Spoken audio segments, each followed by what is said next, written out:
B2 split bomber, जिसे stealth bomber भी कहा जाता है, एक ऐसी मॉडर्न मशीन है जिसने मॉडर्न वॉर की प्लानिंग को बदल कर रख दिया है। इसे वजूद में लाने की बुनियादी वजह सर्द जंग यानी कि कोल्ड वार का वो दौर था जब अमेरिका और सोवियत यूनियन के दरमियान जौहरी और रवायती हथियारों की दौड़ अरूज पर थी। 1970 यानी 1970 की दिहाई में अमेरिकी फजाइया को एक ऐसे तैयारे की जरूरत थी जो दुश्मन के जदीद रडार सिस्टम से बचकर गहरे इलाकों में हमला कर सके, यानी कि दूर दराज के इलाकों में हमला कर सके। सोवियत यूनियन के एयर डिफेंस सिस्टम, खास तौर पर उनके एंटी एयरक्राफ्ट मिसाइल्स और रिडार्स इतनी तरक्की कर चुके थे कि रवायती बम्बार जैसे B-52 स्ट्रैटोफोर्ट्रेस इनके सामने कमजोर पड़ रहे थे। इसलिए पेंटागन ने advanced technology bomber ATB project शुरू किया, जिसका मकसद एक ऐसा तैयारा बनाना था जो रिडार पर दिखाई न दे और न्यूक्लियर या लोकल वेपन के साथ दुश्मन के अहम ठिकानों को भी तबाह कर सके। B2 की स्टेल्थ टेक्नोलॉजी इसे दुश्मन के रिडार से छुपाती है, जिसकी वजह से ये बगैर पकड़े दुश्मन के इलाके में घुसकर हमला कर सकता है। ये तैयारा कोल्ड वार के दौरान सोवियत यूनियन की जौहरी तंसीबात को निशाना बनाने के लिए डिजाइन किया गया था, लेकिन कोल्ड वार के खात्मे के बाद भी इसकी अफादियत बरकरार रही। क्यों? क्योंकि ये मॉडर्न वॉर में बड़ी एक्यूरेसी के साथ बमबारी करने में बेहतरीन साबित हुआ था। दोस्तों, इसे बनाने का ख्याल 1970 यानी 1970 की दहाई में उस वक्त आया जब अमेरिकी फौज ने देखा कि सोवियत रिडार्स और मिसाइल्स इनकी बमबाज को आसानी से पकड़ सकते हैं। नॉर्थरोप ग्रोमन, जो इस प्रोजेक्ट का मरकजी कॉन्ट्रैक्टर था, इसने एक फ्लाइंग विंग डिजाइन दिया जो इसे रिडार से छुपाने में मदद देता था। इसकी डेवलपमेंट के दौरान प्रोग्राम को खुफिया रखा गया और इसकी डिटेल यानी कि तफसीलात को पब्लिक से दूर रखने के लिए सख्त सिक्योरिटी प्रोटोकॉल भी अपनाए गए। कहा जाता है कि इसकी डेवलपिंग के दौरान इंजीनियर्स ने रेडार क्रॉस सेक्शन RCS को कम करने के लिए नए मटेरियल और डिज़ाइन पर एक्सपीरियंस किए, जिनमें से कुछ उस वक्त तक कभी इस्तेमाल भी नहीं हुए थे। और इंटरेस्टिंग स्टोरी ये है कि B2 का डिज़ाइन सेकेंड वर्ल्ड वॉर के जर्मन हवाई जहाज हार्टन हो 229 से इंस्पायर्ड था, जो कि इनिशियल फ्लाइंग विंग डिजाइन था। इसकी खुफिया तरक्की की वजह से इससे स्प्लिट का नाम दिया गया। दोस्तों, B2 की तरक्की का अमल 1980 यानी 1980 की दहाई में शुरू हुआ और इससे मुकम्मल होने में तकरीबन 2 दहाइयां लगी।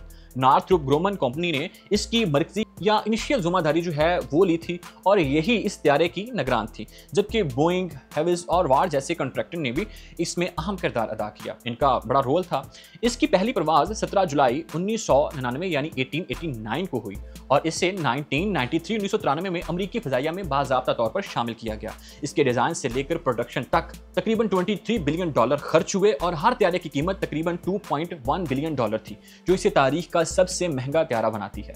सिर्फ 21 तैयारे बनाए गए। क्यों? क्योंकि सर्द जंग यानी कि कोल्ड वार का खात्मा करीब करीब था और उसके साथ साथ इसकी जो प्राइस वैल्यू वो बहुत ज़्यादा थी। B2 में इस्तेमाल होने वाली टेक्नोलॉजी इसकी स्टेल्थ सलाहियतों का बड़ा एक छुपा हुआ राज है। इसका स्ट्रक्चर बुनियादी तौर पर कंपोजिट मटेरियल जैसे कि कार्बन फाइबर, ग्रेफाइट, एपॉक्सी और रिडार जज्ब करने वाले मटेरियल जिसका अप्रॉक्सीमेटली जिसे राम भी कहा जाता है, उससे इसे बनाया गया। फिर इसकी सतह के ऊपर एक कोटिंग होती है जो इसे रिडार की लहरों से महफूज बनाती है और इसका फ्लाइंग विंग डिज़ाइन इसके रिडार क्रॉस सेक्शन को इंतहाई कम कर देता है।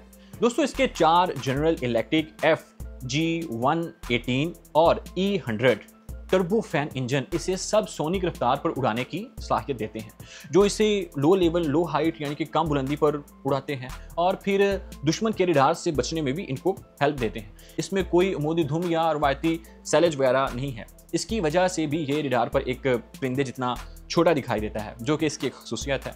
B2 की स्टेल्थ टेक्नोलॉजी 20वीं सदी यानी 20th सेंचुरी के आखिर में मुमकिन हुई। क्यों? क्योंकि उस वक्त कंप्यूटर एडेड डिज़ाइन, CAD, जदीद कंपोजिट मवाद या मटीरियल और रिडार जज़ब करने वाली टेक्नोलॉजीज़ में बहुत तरक्की हो चुकी थी। नॉर्थरोप ने मैथमेटिकल मॉडल्स फिर कंप्यूटर सैम्पलिमेशंस का इस्तेमाल करते हुए इस डिज़ाइन को मज़ीद बेहतर किया, जो उस वक्त के जदीद सुपर कंप्यूटर के बगैर मुमकिन न था। इसके अलावा इसकी तैयारी में एरोडायनामिक्स और इलेक्ट्रॉनिक्स में नई डिस्कवरी ने भी एक अहम रोल अदा किया। इसका GPS पर मबनी नेविगेशन सिस्टम इसे रिडार के बगैर दुरुस्त एक्यूरेसी के साथ हदफ पर पहुंचने की इजाज़त देता है या इसकी हेल्प करता है, जो इसकी स्टेल्थ सलाहियत को और ज़्यादा बढ़ा देता है। B2 की खसूसियत इसे एक मुनफरद जंगी तैयारा बनाती है। ये 80 यानी कि 80 के करीब JDM joint direct attack ammunition bomb ले जा सकता है जो GPS से चलते हैं और 5 मीटर की एक्यूरेसी से अपने हदफ को निशाना बनाते हैं।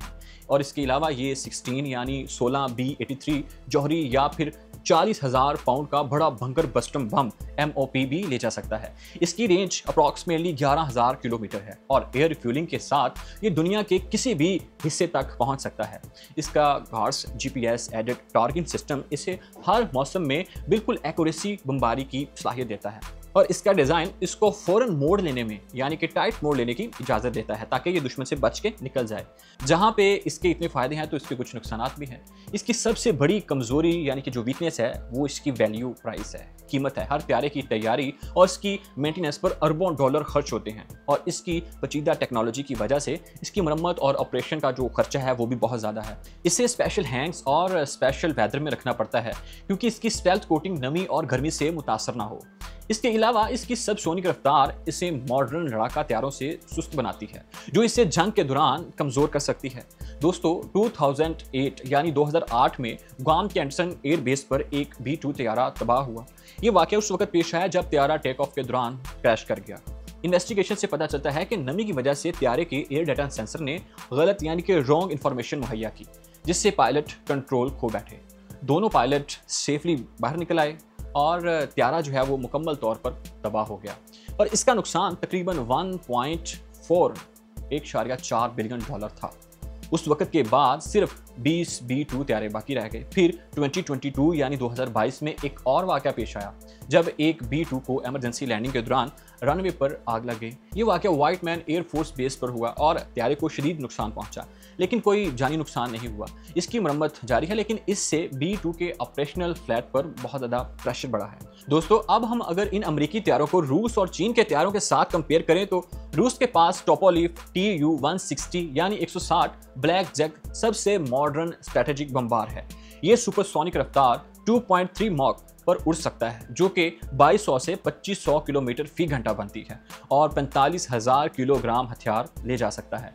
इसमें न्यूक्लियर क्रूज मिसाइल भी शामिल है और ये तैयारा 12,300 किलोमीटर तक उड़ सकता है और ये एयर रिफ्यूलिंग के साथ मज़ीद फासला तय कर सकता है। ये भी दुनिया के किसी न किसी कोने तक जा सकता है। अप्रॉक्सीमेटली ये पूरी दुनिया ही घूम सकता होगा। तहम इसकी जो स्टाइलिश सलाहियत है वो B-2 से कम है और इसका बड़ा साइज़ इससे रडार पर ज़्यादा नुमाया करता है। रूस के पास Tu-95 बियर भी है जो एक पुराना लेकिन काबिल एतमाद बमबार है। ये भी क्रूज मिसाइल ले जा सकता है लेकिन इसकी टेक्नोलॉजी B-2 से बहुत पीछे है। और दोस्तों चीन के पास शान H-6 बमबार है जो Tu-16 का मॉडर्न वर्जन है। इसकी रेंज अप्रॉक्सीमेटली 6,000 किलोमीटर है और ये क्रूज मिसाइल और रवायती बम भी ले जा सकता है। हाल ही में चीन ने H-20 स्टेल्थ बमबार भी इंट्रोड्यूस करवाया है जो B-2 को टक्कर दे सकता है। H-20 का डिज़ाइन भी फ्लाइंग विंग जैसा है और इसमें स्टेल्थ टेक्नोलॉजी इस्तेमाल की गई है लेकिन इसकी सलाहियतें अभी तक मंजर आम पर नहीं आई क्योंकि ये अभी डेवलपिंग के मरहल में है। H-20 की रेंज 8,500 किलोमीटर और पे लोड 10 से 20 टन तक हो सकता है लेकिन हो सकता है ये B-2 की एक्यूरेसी और स्टेल्थ में शायद इसका मुकाबला ना कर सके। दोस्तों B-2 के मुकाबले में कोई तैयारा उसकी स्टेल्थ और एक्यूरेसी तक नहीं पहुंच सकता। Tu-160 रफ्तार में इससे बेहतर है लेकिन इसकी स्टेल्थ कमज़ोर है। H-20 अभी नए मरहल में है और इसकी एफिशिएंसी का बिल्कुल एक्यूरेसी के साथ अंदाज़ा लगाना फ़िलहाल मुश्किल है। B-2 की सबसे बड़ी ताकत इसका रडार पर ना फंसना और एक्यूरेसी के साथ बमबारी है जो इसे दुश्मन के दिफा के खिलाफ एक मुनफरद हथियार बनाती है। और जिस तरह 20वीं सदी में ये बनाए गए हैं और जो टेक्नोलॉजी इसके अंदर इस्तेमाल हुई है ये आज भी अमेरिकी एयरफोर्स का असासा है और बहुत सारी जंगों में बड़ा अहम रोल निभाते हैं। लेकिन इशू ये है कि ये बहुत महंगा है और इसकी टेक्नोलॉजी के ऊपर काम करने वाले इंजीनियर्स और बाकी सारी चीज़ें जो है इसके ऊपर उन्हें बहुत ज़्यादा मेहनत और स्ट्रगल करनी पड़ती है। उम्मीद करता हूँ आपको वीडियो पसंद आई है। लाइक करके शेयर करके सब्सक्राइब कर दीजिएगा। अल्लाह हाफिज़।